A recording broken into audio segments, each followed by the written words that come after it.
Hello மக்களே! வணக்கம். இந்த காலையில நான் போன இடம் தான் இதோ காவாங்கரை ஃபிஷ் மார்க்கெட்.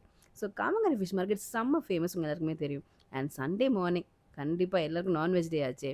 ஸோ அதனால மீன் எடுக்கலான்னு போயாச்சுங்க. எக்கச்சக்கமான வகைகள்ல மீன் இருந்துச்சுங்க. ஷீலா, பாறை, கெளுத்தி, வஞ்சரம் அந்த மாரி எக்கச்சக்கமான வகையில மீன் அப்படியே ஃப்ரெஷ்ஷா இருந்துச்சு. உயிரோடவே இருந்துச்சுன்னு பார்த்துக்கோங்களேன். ஸோ இன்னைக்கு நான் வாங்கின மீன் தான் பார்த்தீங்கன்னா, தேடி தேடி பல கடை ஏறி இறங்கி ரேட்டெல்லாம் பேசி வாங்கினது தான் சங்கரா மீன் வாங்கினேன், சால மீன் வாங்கினேன். அப்புறம் கொஞ்சோண்டு நெத்திலி, அந்த மாரி என்னோட ஷாப்பிங்க முடிச்சுட்டேங்க. வாங்கினதுக்கப்புறம் என்னாச்சு தெரியுமா? இதோ இந்த அக்கா தான் எனக்கு குடுத்தாங்கங்க. அண்ட் பார்த்து பார்த்து மீன வாங்கணுங்க. சில கடையில சீப்பா இருக்கு, சில கடையில அதிகமாவும் இருக்கு.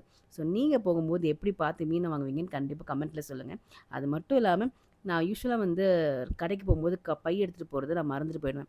இங்கேயுமே நான் மறந்துட்டேன். ஸோ நீங்க ஃபிஷ் வாங்க போம்போது கண்டிப்பா பை எடுத்துட்டு போங்க. மீன் வாங்குறத விட மீன் கிளீன் பண்ண ரொம்ப ரொம்ப லேட் ஆயிடுச்சு. ஸோ நீங்க மறக்காம கமெண்ட் பண்ணுங்க. ஃபிஷ் வாங்குனா நீங்க கிளீன் பண்ணுவீங்களா? இல்ல கிளீன் பண்ண குடுத்து வாங்கிட்டு வருவீங்களான்னு. பாய்.